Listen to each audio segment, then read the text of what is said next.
Good afternoon. I'm Horace Moore Sr., this year's president of the Florida Free Speech Forum. Welcome to the January 11, 2021 meeting of the Florida Free Speech Forum online. Happy New Year to everyone. We're glad to have you join us, and we ask all of you now to make sure that your microphones are muted. Please note that this meeting is being recorded. Our theme during this season of COVID is conversations during a time of crisis.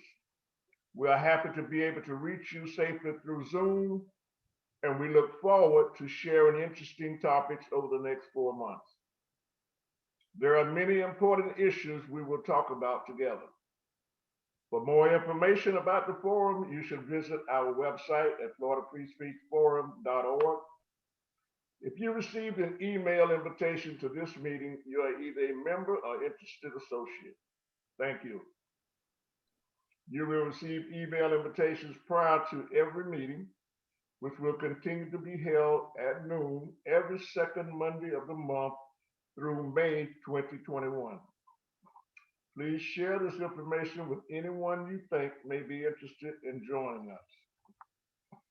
Our forum does not endorse candidates nor take sides on issues, other than the critical issue of exercising our free right to speak. And to that mission, we are committed with passion. Our guest speakers share their knowledge for about 30 minutes, after which there's a 30-minute question and answer period. You may type your questions in the chat column during the presentation to be shared afterwards, or you may wait and ask your questions live at the end of the presentation. It is the responsibility of all of us to be respectful toward our guests and to all questioners. We ask that questioners not endorse particular candidates or issues. Simply ask questions that can help us all learn more about our speaker and our topic. And now, Paul Hargrave, our program chair, will introduce today's speaker. Our speaker today, Professor Allan Burns, is Professor Emeritus of Anthropology and Latin American Studies at UF. He was chairman of the Department of Anthropology for 8 years and Senior Associate Dean of the College of Liberal Arts and Sciences for 5 years. He was a Fulbright Scholar at Copenhagen University and has taught in Spain, in Mexico, and most recently in China. Burns's research has included the political, social, and cultural conditions of Honduras, Belize, El Salvador, Guatemala, and Mexico, with an emphasis on indigenous communities and human rights. His books include Maya in Exile, Guatemalans in Florida. He is a pro bono expert witness on over 100 asylum and human rights cases. He will speak to us today on defending human rights, one asylum case at a time. Professor Burns.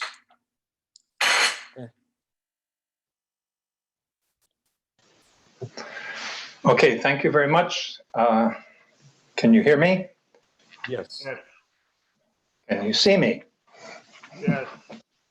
Okay, thank you very much. Thank you, first of all, for inviting me to give this conversation. And especially want to thank Paul Hargrave for inviting me, Horace Mann for being the president of this organization, John Reiskin, who has been a colleague for many years, and a lot of you out there who I saw your names on the list, and I'd like to thank you all individually, but I won't, because I won't have time to give any talk if I do. But I wanted to start with a kind of an anecdote about John Reiskin. About 40 years ago, John and I were advising incoming students at the University of Florida. It was a way for us to get a summer salary, and so we would advise in the spring and advise in the summer, and it kept us out of poverty. And one day John was sitting with me and he said, well, you know, you're an anthropologist, you're a social science. What the hell have social scientists done? Us biologists, we discovered DNA. I know physicists who discovered quantum theory. I know chemists who know about the building blocks of life. And what has social science done? And that question has eluded me for 40 years. Almost every week I think about John. I could still see him as a young man, as I was a young man also, asking me that question. And I've been mulling it over in my mind over and over again. So I started to think when I was giving this talk, well, John's going to be there, so maybe I can finally answer him, because I didn't answer him some 40 years ago. My answer starts that anthropologists and social scientists tend to work with people. They tend to not be so silo bound that they're stuck in their own discipline. They tend to work in other disciplines. And indeed, the history of anthropology involves a lot of lawyers who were also anthropologists, or anthropologists who became lawyers. So the famous case of Brown versus Topeka Board of Education, an anthropologist by the name of Robert Redfield wrote part of the brief that was used to get rid of discrimination in schools in this country. So anthropologists have really made a difference because they have taken what we know and how we know it and worked with other disciplines, and especially law. Anthropologists are also interested in families. I quoted Margaret Mead in my brief note about this talk. I remember seeing Margaret Mead with a big staff, and she was always talking about, talk to your grandparents. And if you're a grandparent, talk to your children. And at the end of my talk, I'll use this as one of the good ways we can maybe help in this whole issue of human rights and asylum. So I remember my own grandfather. His name was Frank, and my name is Allan Frank Burns. And so I carry his name. And Frank escaped Eastern Europe when he was a young man with his wife. Actually, it wasn't his wife. His promised wife was supposed to come with him, but she decided at the last minute not to come. So her younger sister came. That became his wife, or my grandmother, Petronilla. And Frank did a lot of things in life. He was a baker. He washed windows in Chicago. He worked at a veterinary hospital. He just did a lot of things. And all that time, he was here as an undocumented immigrant coming from Eastern Europe. And he would always look at me and in his broken English say, well, Allan, what can do? What can we do?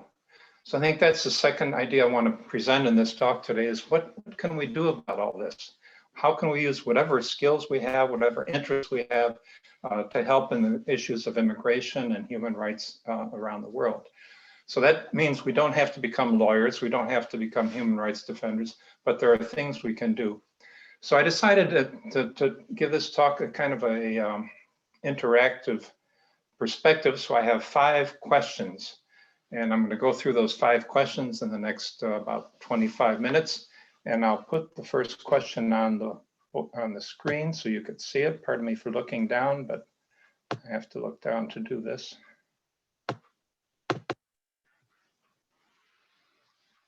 So my first question is, who's an expert witness? The funny thing about working in immigration and asylum and human rights and with immigrants is there are 2 kinds of courts. There are the courts we're used to, civil and criminal courts. And I actually started my work in this area working in criminal courts.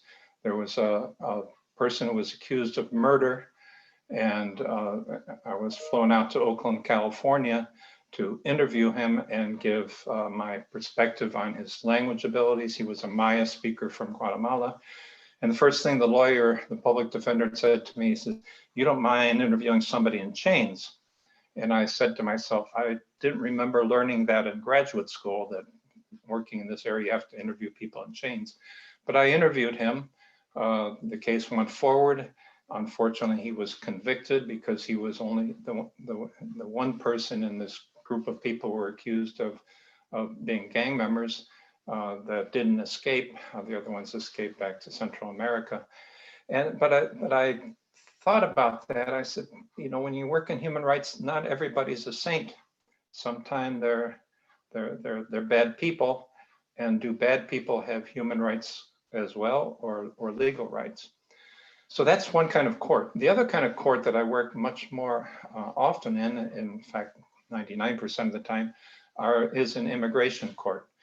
When somebody seeks asylum, when somebody's a refugee and they're afraid for their own life or harm because of their membership in a particular social group based on their ethnicity, their race, their religion, or some other definable, immutable characteristic, including being a single woman with a family, then their cases either go through an immigration office if they apply in their host country, a home country, or if they apply at the border of the United States, they go to an immigration judge. Immigration judges are not like any other judges in the world in the United States.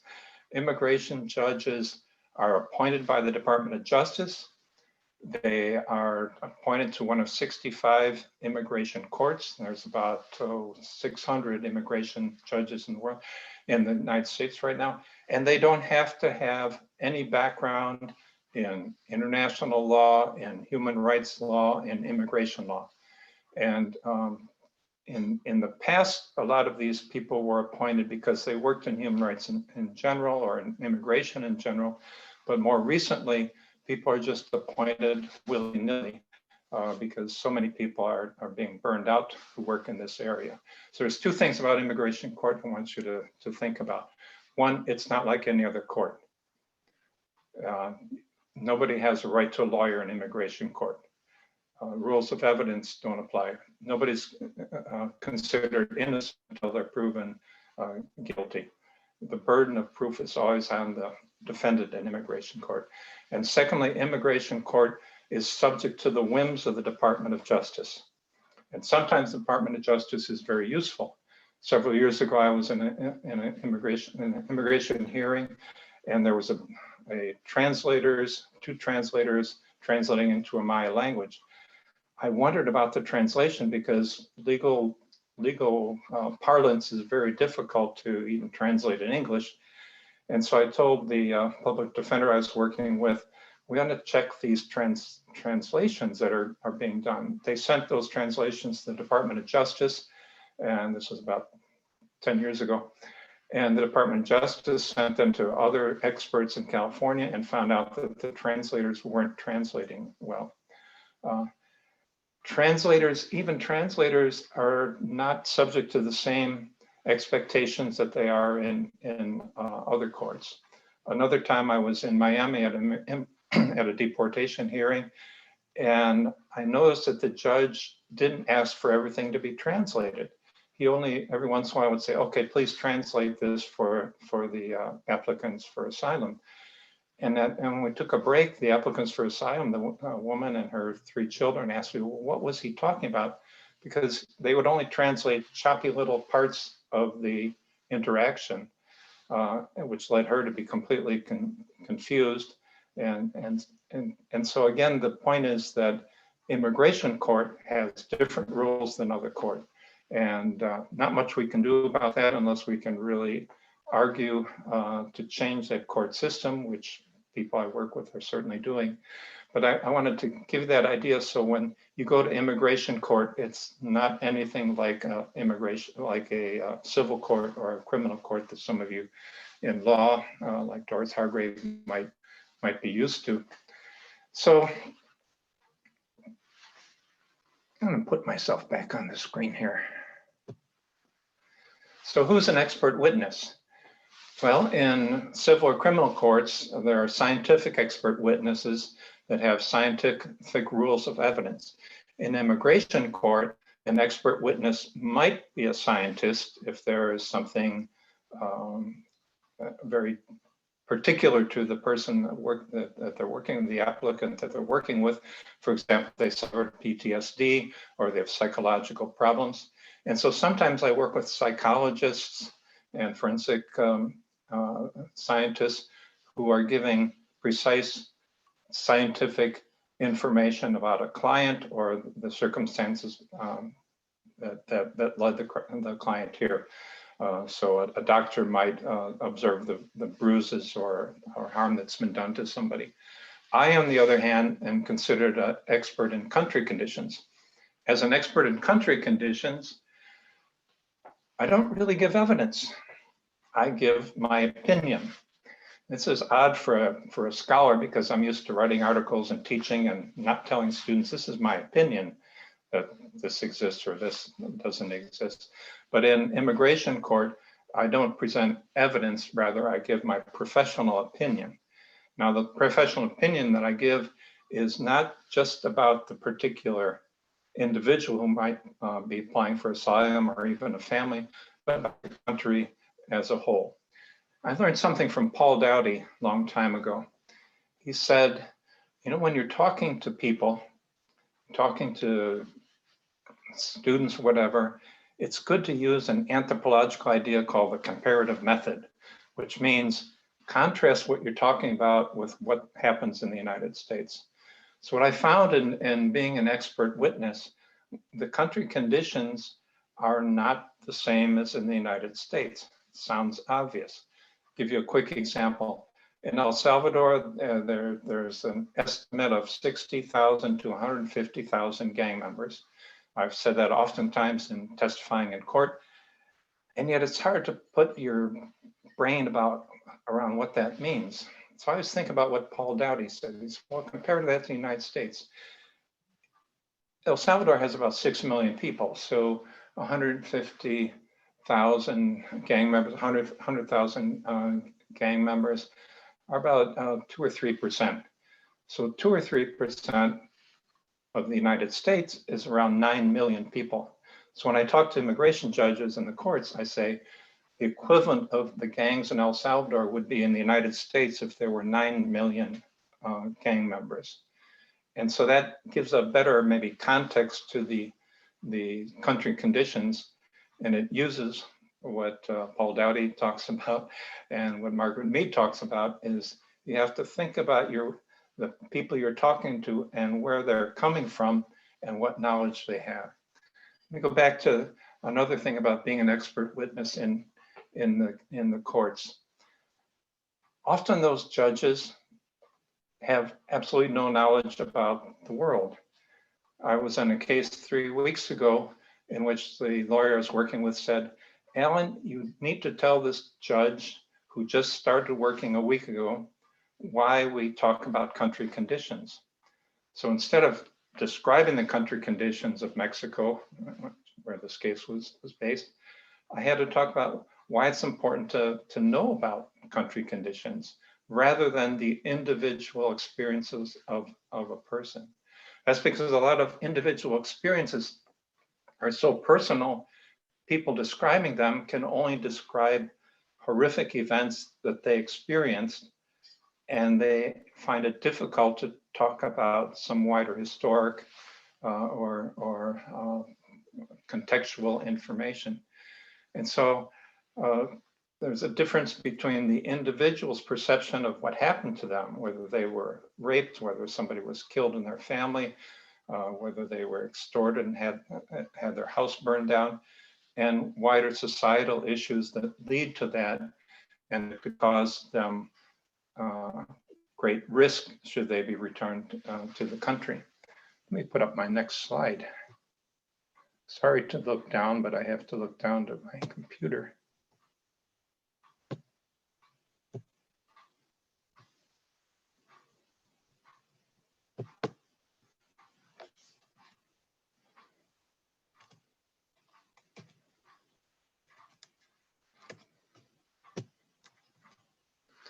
So what do I do? I've kind of described some of what I do already. This is a picture of me in Honduras working with 2 lawyers from the National Observatory for Violence. In most countries where there's a lot of violence and refugee things going on, there are lawyers who have developed observatories for that. So what I do is I get a referral or a call from a lawyer. I got a call last week from Amina Ibrahim from Human Rights First in Los Angeles, in San Francisco. And she said, Allan, I know I told you about this case of this man from Honduras, but we need the report in 2 days. So oftentimes my work is under extreme pressure. I said, I'd like to do that, but I'm already working on another report that's due in 2 days. So in about 2.5 days, I had to write 2 35, 40-page reports, send them to the lawyers I'm working with, and those lawyers then send them to the court. So the first thing you do, you're contacted. First time I was contacted was a person who was Baker acted in South Florida, and I had to explain that the reason the people thought she was talking in tongues was that she was speaking an indigenous language. So working with lawyers is one thing. I review the evidence. Lawyers send me the credible fear interview that people are given when they arrive in the United States. I interview their declarations, which is a fuller account of what happened. I go into newspaper reports in the country. Luckily, I'm able to read Spanish and some other languages, so I'm able to review things. I go to the US State Department. I go to the United Nations, look at reports on refugees and so forth from different countries, on abuse, on statistics, on crime, on changes in that, as well as reports of often corruption and involvement in police and things. And so out of that, I write a 30, 35-page report. At the instruction of one lawyer, I was, back to me, I was suggested that I put some pictures in. So lately I've been putting in actual photographs of the villages where people come from, the cities where they live, and other information about the country that gives a better idea. So for example, El Salvador is about 160 miles long and it's about 80 miles wide. And so it's tiny. So what I've done in several cases recently is I will take a map of El Salvador, scale it down and put it over a map of, say, California or Illinois, if I'm working with somebody in Chicago, to again give people an idea about the size of these countries and things like that. But that's part of my report as well. About 10% of the time, I'm asked to give testimony by telephone or in person before coronavirus in courts. There I meet judges that I've already talked about, some of whom are very skilled and doing a very good job and have worked in this area for years. Others came in last week and know nothing about immigration or human rights or anything. So my job in testifying, and actually the report as well, is not just giving evidence and talking about the persons or people, it's also about helping judges understand this whole arena of asylum and human rights and refugee international and United States law. Sometimes lawyers also are not from human rights organizations. They're from big law firms, and they're often younger lawyers who the boss says, take some human rights cases so we can get our community service points up. So sometimes, one time I went into a court, and right before I went in, the lawyer said to me, thanks for doing this, Alan, but I've never been in immigration court. What's going to happen? Finally, when I'm testifying, I'm dealing with adversarial relations with a government, Department of Homeland Security lawyers. Those people, being in the courtroom, have a very adversarial, very aggressive stance. They don't care if I've got a PhD. They don't care if I lived in other countries. They want to just discredit me, discredit my report so that they can do their job, which is to remove somebody from the United States. So Margaret Mead said, don't underestimate what a small group of people can do, because in the history of the world, change has come from small groups of people working.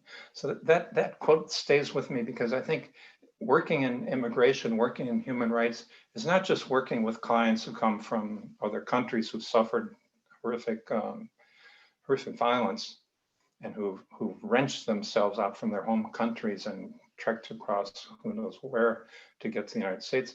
It's also working in the social small group of a courtroom. And so when I think about my work in human rights and work with asylum, I concentrate a lot on the people I'm trying to help, but I'm also concentrating on what can I do to make the court system better? How can I train lawyers? How can I train judges? And I only get a short time to do that, maybe 15 minutes, maybe an hour.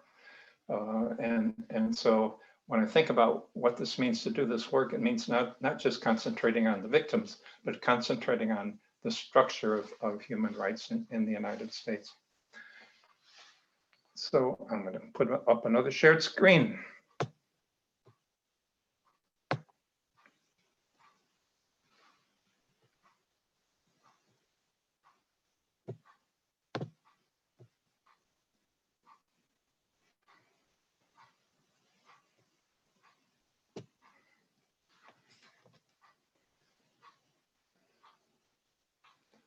Computers are slow, but while I'm waiting for the screen to update, working in this area is difficult. It's difficult to get my. There we go. So what are the challenges? It's difficult work. First of all, as I said, a lot of people who suffer harm suffer that harm because it's very personal. So about 6 years ago, I was in a case and a woman from South Florida who was raped and beaten by a member of a criminal organization, and she knew the name of the person. She had some, I couldn't say it, relation, or she kind of grew up with him. And so the challenge there was to take that rape and the fear of being harmed again and put it in a wider context of why that's a social issue, not an interpersonal issue, because lawyers and judges on the government side will just say, well, it's anybody could have harm done to them. What makes this a basis for asylum? And so I argued that in Guatemala, according to reports by the United Nations, during the Civil War from 1960 to 94, rape was used as a weapon of government terror against indigenous people. And I testified that for about an hour and a half with the judge. And at the end of the trial, the judge actually ruled in favor, and that was the first time that rape was considered a basis for an asylum case in the United States, at least in this part of the United States where that immigration court works. And so it's a challenge to do it, but on the other hand, sometimes you're able to get some success. As I said earlier, not all applicants are saints. I've worked with ex-gang members who have tattoos of little tears on the side of their face. And in gang culture, that means you've murdered somebody. I never know if the person really murdered somebody or put that tattoo there, so when they're in jail, they can be tough. But I think in working in human rights, you have to realize that not everybody is like in the movies, somebody who is there. And sometimes I wonder, are what they're describing is it, how true is it? Especially when you can't find other evidence of that. And so I guess my perspective is I'd rather err on the side of helping somebody who might be marginally in great danger, rather than say not helping somebody who I made a mistake and actually were in great danger. Because like I used in the title of my talk, the Torah says you got to save one life at a time. That's the only way to save the world. But that's a challenge and something you think about a lot. I think the other challenges are that, as I said, nobody cares that I have a PhD and that I've been a hotshot academic all my life. Their job is to be aggressive and to be aggressive and to tear apart my testimony. When I write reports, I used to write, once in a while I still write. I love to write, and writing reports to me it's very, very hard. I get physically ill when I do it. But on the other hand, I've always enjoyed writing. When I used to write articles, if it got accepted or rejected, it was no big deal. When you write a human rights report in support of a client, if it doesn't work, somebody could die. And so the pressure, the challenge of doing it is maybe a little bit higher, even though I'm using the same skills that I might have used my whole career. Another challenge in this work is that people think that things are getting better, especially opposing attorneys or judges. I've had opposing attorneys say, well, the murder rate has dropped from 80 per 100,000 down to 37 per 100,000. So things are obviously getting better in this country. Or I read in the newspaper that the cartels in Mexico are under the pandemic, or they're just not as active as they used to be. And so it's my job to not only bring out historic reasons why people are in grave danger, but also argue that a difference between 80 to 35 deaths per 100,000 is still 10 times more than the number of homicides in, say, New York, where it's 3 per 100,000. And so again, giving that context to the changes that may look in a news report like they're important, but in real life, turns out that they're still 10 times worse than anywhere you can imagine in the United States. I had one defense attorney from Homeland Security say, well, you're from Chicago. And I said, yes. He said, well, you know, we call Chicago Chirac because it's the most dangerous place in the world. And I said, yeah, but in Chicago, while there's a lot of homicides and nowhere near what they are in this part of Mexico, and you're not targeted because you're refusing to give up your land to a cartel who wants it to grow poppies on that. So again, that's one of the challenges is how do you overcome the kind of knee-jerk prejudices a lot of people have about other countries. Another lawyer said, well, in Honduras, it's terrible for everybody. Everybody, you can't walk down the street there. So what makes this person's case so special? And I say, well, I walk down the streets in Honduras. I know a lot of people do. There's 9 million people there. They're not all being killed every day. The ones who are being killed are under these particular conditions. And I think what I learned from doing all that, again, going back to Margaret Mead, is when you're working in a small group, you're not going to find everybody has the same attitude, the same perspective as you do.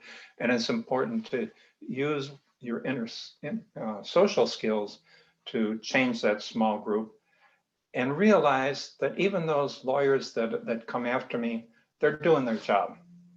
Even those judges that start out criticizing me and then end up applauding me for not charging for what I do, they're doing their job. The human rights lawyers, one lawyer I was working with, I looked her up on Google from a private firm. Turns out she works at a firm that is representing the current soon-to-be non-president of the United States. And I had to think, I'm working with a firm that's representing somebody who's very abhorrent to me. But on the other hand, that particular lawyer was extremely successful in working on human rights cases. So thinking about working in these arenas where not everyone's going to agree with you, some people are going to come into conflict with you, but it's important to do, because if we don't do it, nobody will have that representation. Let me get on because I'm almost out of time. So I'm going to share the last screen.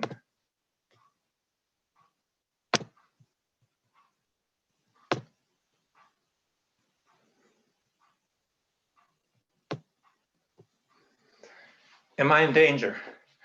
You know, I didn't think so. I have been in danger when I've been in other countries doing field work. I've been stopped by police who were not really police. They were just dressed by police and shaken down. I've been in some situations. But the University of California, Hastings has a tremendous website called the Center for Gender and Refugee Studies, CGRS. And they asked for my CV and I sent it to them, and I had my address on it, university address. And the head of that particular human rights division said, Alan, please take off any references to your home, because people can look up and find out where you were.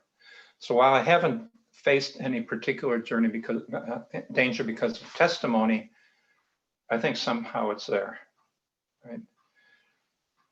More and more when I do research, when I go to these different countries, I do talk to people about human rights. I do talk to people about violence.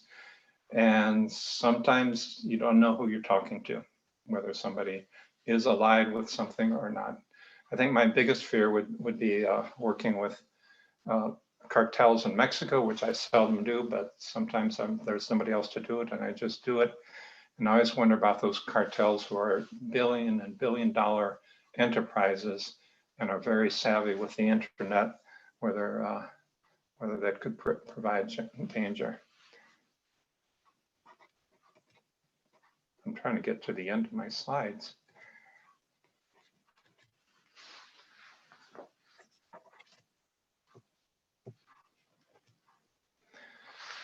So there's my grandpa Frank. Actually, I think I look like him. The guy next to him is me back in probably the early 80s or late 70s, something like that. I think I was getting ready to go to a disco party. But anyway, so Frank always said, what can do? When people come to this country and they don't know the language, they often talk in like telegraph speech. They leave out all the articles and all the prepositions and that. And so it leads me to end my discussion today saying, what can we do? One thing we could do is talk to your grandchildren. Get your children to talk to their children. Talk about what's going on in terms of human rights and asylum. There are over 1 million people in the United States right now waiting to hear on asylum hearings. About 15 years ago, there were 100,000 or so. And so we need to talk about who these people are. They are like you and me. They are like Grandpa Frank. Secondly, in your spare time, instead of streaming Netflix, which I do a lot, look at my favorite website for asylum and human rights is called Human Rights First. It's a collection of lawyers and advocates, and they have tremendous resources to read, to learn about policy, things that are coming up.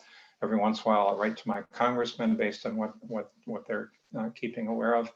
That's probably the best resource I can think of. I also work with a lot of lawyers from Human Rights First, and they tend to be really top-notch people, and they work around the world.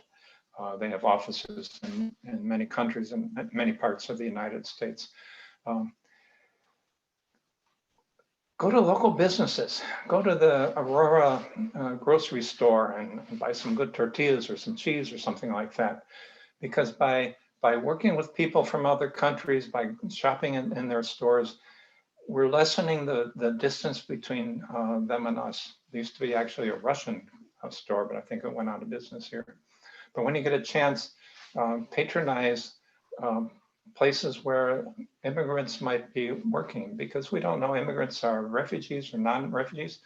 I didn't realize my grandpa Frank was really a refugee until I talked to him about why he left Eastern Europe, and it was based on the Russians coming in and conscripting people. Donate if you have money. Human Rights First, but there's 1,000 other places. But again, that's the easiest one for me to remember. Convince the University of Florida to start a scholarship in the name of human rights.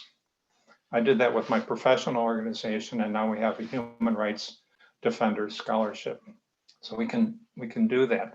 Work with people in the university and your old departments and things like that to see if we can do something like that.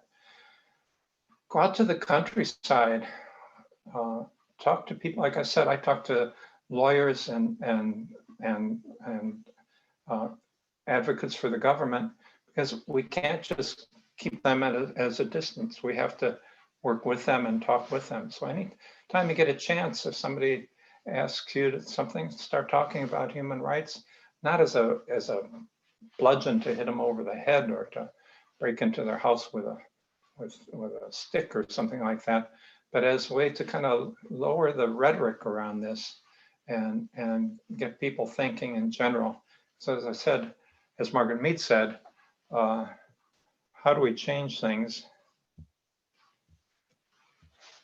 I think I'll just end there. So thank you. These are blurred pictures of 2 clients I worked with in the last couple months that got their asylum. And when that happens, it's all worth it. So thank you very much. And again, it's I'm happy to see you all here.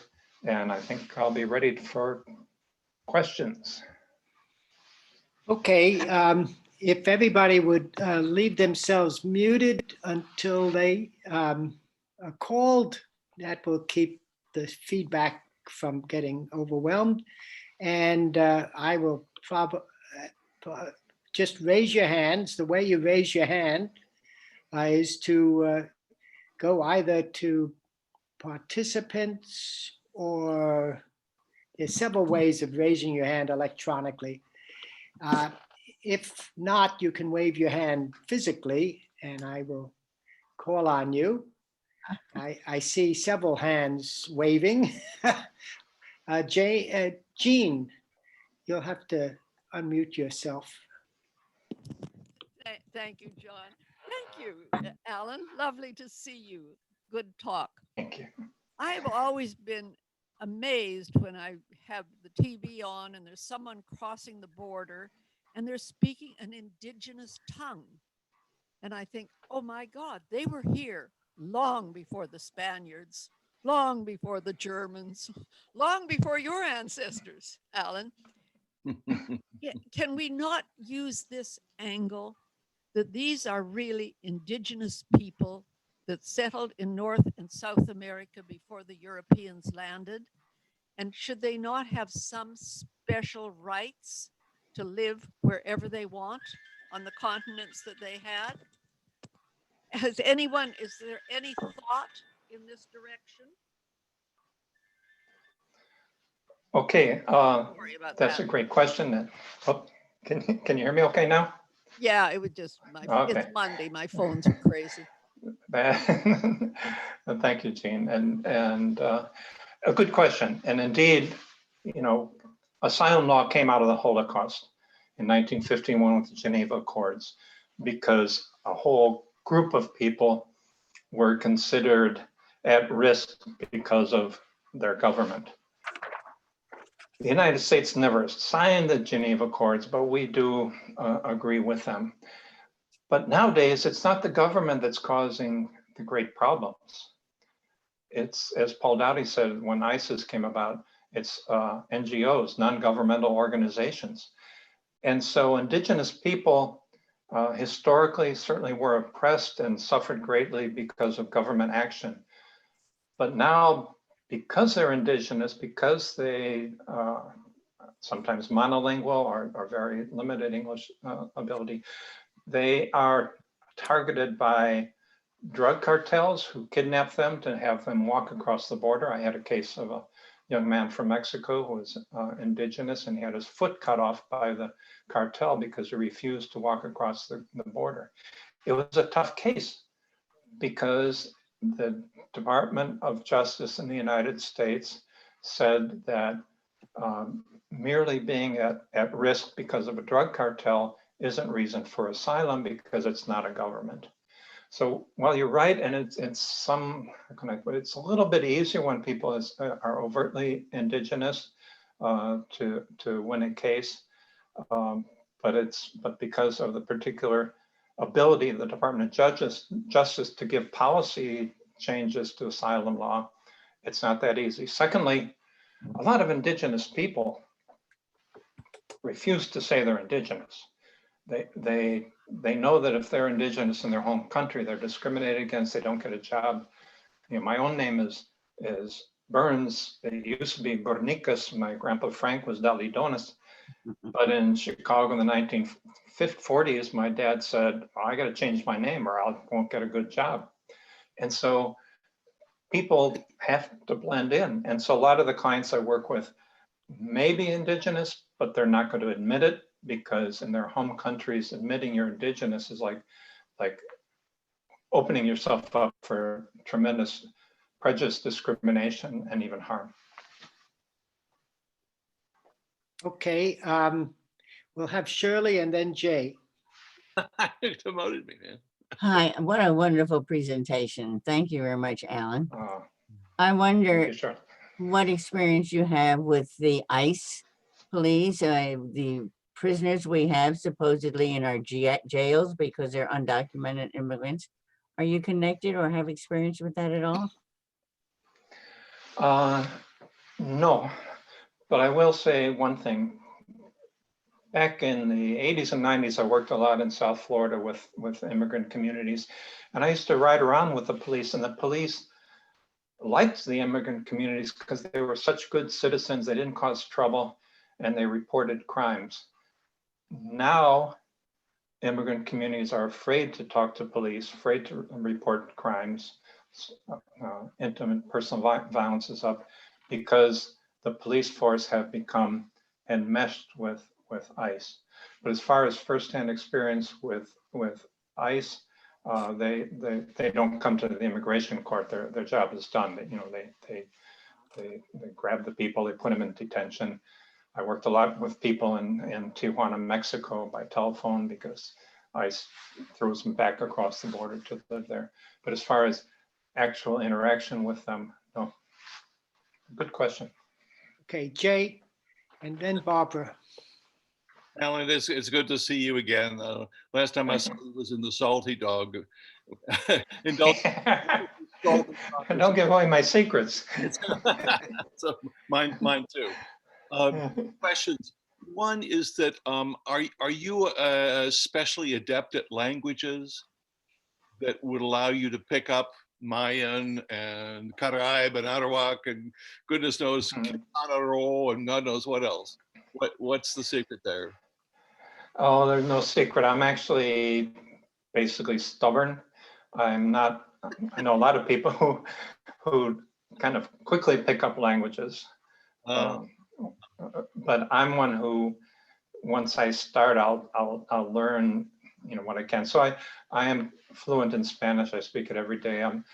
I was completely fluent in Mayan, but I don't speak it every day. So now when I go to Mexico, people tell jokes about me in Mayan. I lived in China for 4 years, getting back in 2018. I took Chinese lessons twice a week for 4 years, and I can say ni hao, which means hi. So I'm not adept, but I think as somebody who, as an anthropologist, study languages, I know the hold that languages have on people. So I know, for example, when I'm writing a report, I don't dare say the word recognized social group because that word is reserved for judges and opposing attorneys and the attorney representing the client. If the expert says it, it's a no-no. So I guess linguistically, it helps me in my testimony and in my descriptions, but no, I'm far from a polyglot. I'm kind of a stubborn couple-glot. Barbara? Thank you so much for a fascinating talk. I think many of us are very interested in the issue of immigration and asylum, but you gave it a personal perspective, which is very different and very revealing. So I wanted to ask you a question about the courts, the immigration courts, and all those hundreds of justices you mentioned. Are they political appointees? Is there a chance that the whole attitude of these immigration courts might change under a different administration? That's a great question. And Yes, they're basically political appointees. And brief history, before Obama, they tended to be people, immigration lawyers who worked with immigrants and kind of knew immigration law in general that were brought in. Obama came in and he started appointing people within the Department of Justice who may or may not work in immigration. So there was a change then. And a lot of immigration lawyers who were around in 1990s, early 2000s, really argued that that was a bad idea because we were moving from a kind of generally neutral immigration judge system to one that had a political shadow to it.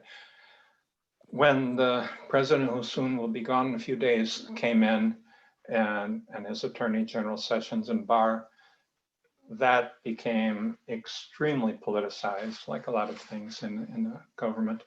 And so more and more recently, there are judges who were Department of Homeland Security lawyers who argued against asylum, against immigration, and now they're named as immigration judges.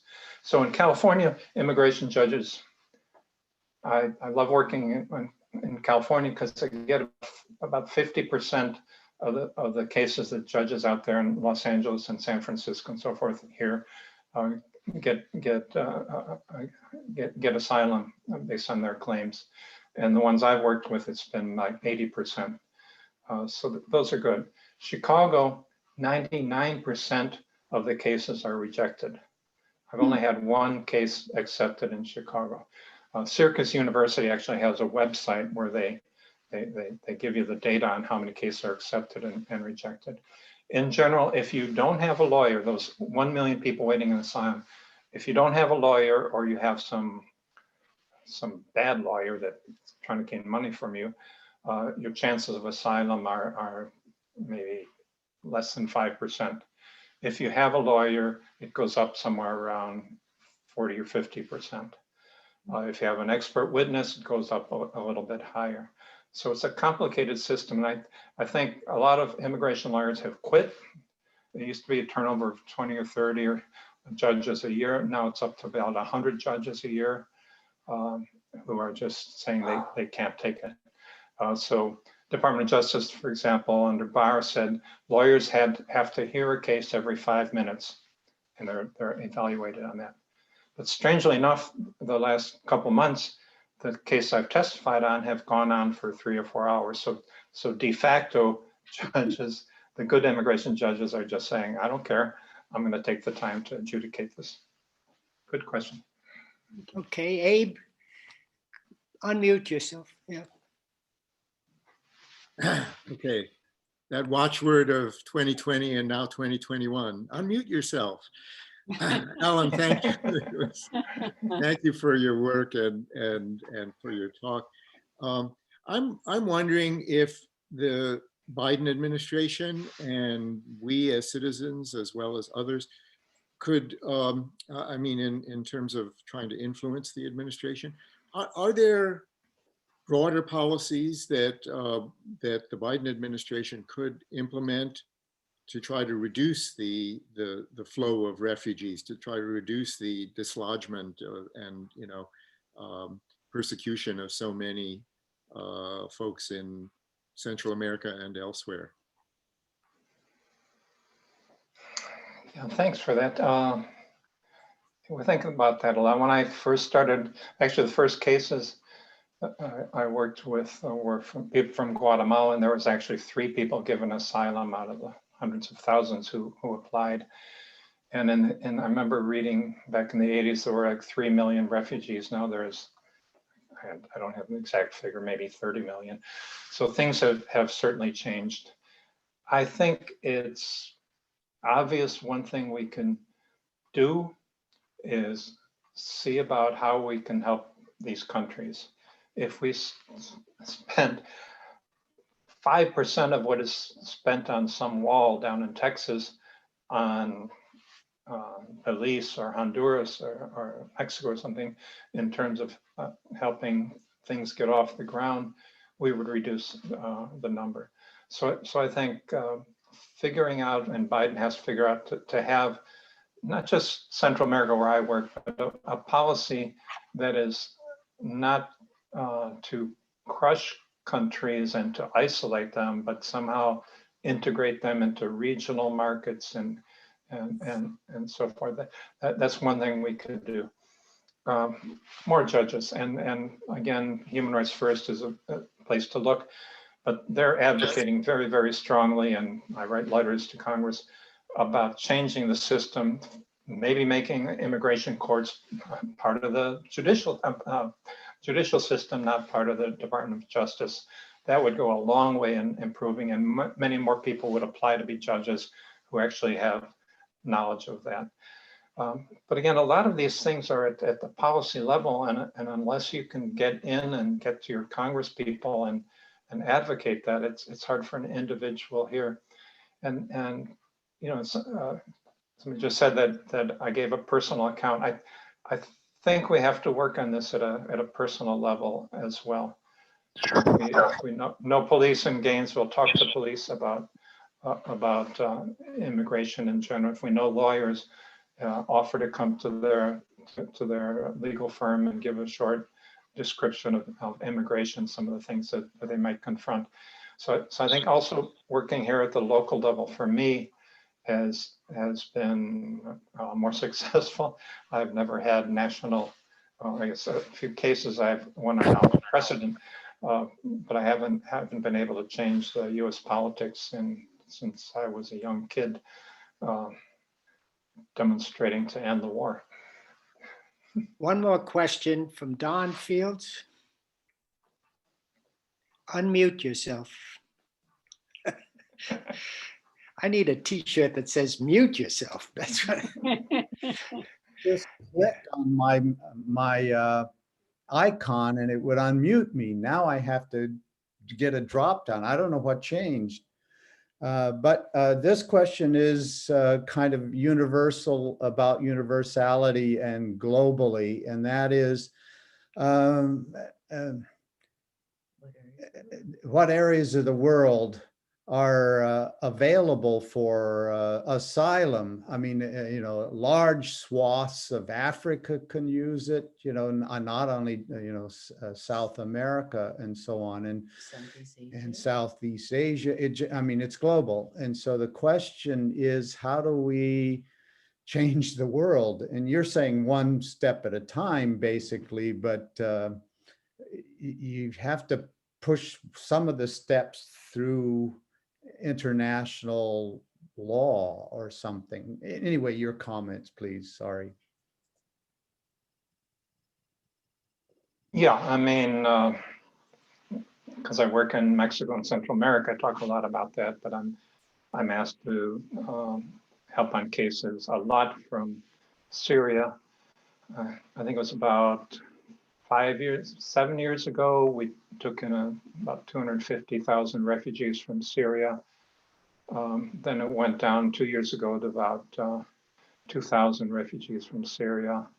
Last year it was 62 refugees from Syria. So yeah, those big national policies make a big difference. We take in so few refugees compared to other parts of the world. We take in like 3 per 100,000, and there are countries like Lebanon who take in 170 per 100,000. So they take 100 times, 80 times more than we take in. I don't know. You know, I think you can work within the system by becoming a politician, and Jean certainly has done that, and she's made changes here. So I think working there at local, regional, state and regional levels can make a difference. I think that it's too easy to just click on a site, say, I don't support this. It's harder to actually write a handwritten, typed, a computer, digital note to a congressman or to an office. And I think that's how we make a difference. We have to unmute ourselves there. And so I think trying to get at those points where maybe policy can be changed is useful, and indeed those changes have occurred. I go back to Margaret Mead.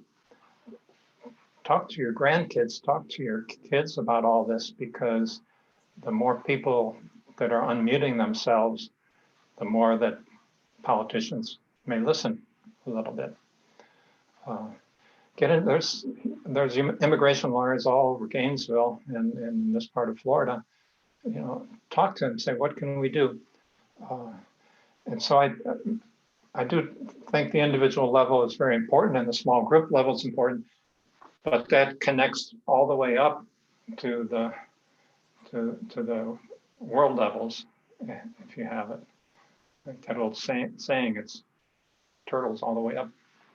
So thanks, but I wish I had an easy answer for that one. Okay, it seems that you have as much a chance to be murdered in New York as get asylum. Back to you, Horace. Thanks to all of you for your interesting questions. Thanks especially to our guest speaker, Professor Allan Burns, for his insight into defending human rights one asylum at a time. We ask that you join us online for the next meeting of the Florida Free Speech Forum on February 8th, when our guest speaker will once again bring us some thought-provoking information. At our board meeting today, we will discuss the possibility of using our last meeting in May for a membership roundtable. Expect to get a survey requesting your opinions. If you wish to comment on today's meeting or to offer suggestions or to help Zooming, please email us at floridafreespeechforum@gmail.com. For more information about the forum, please visit our website at floridafreespeechforum.org. Be sure to tell your friends to join us next month. Thanks to all of you for joining us today, and the Florida Free Speech Forum is now adjourned.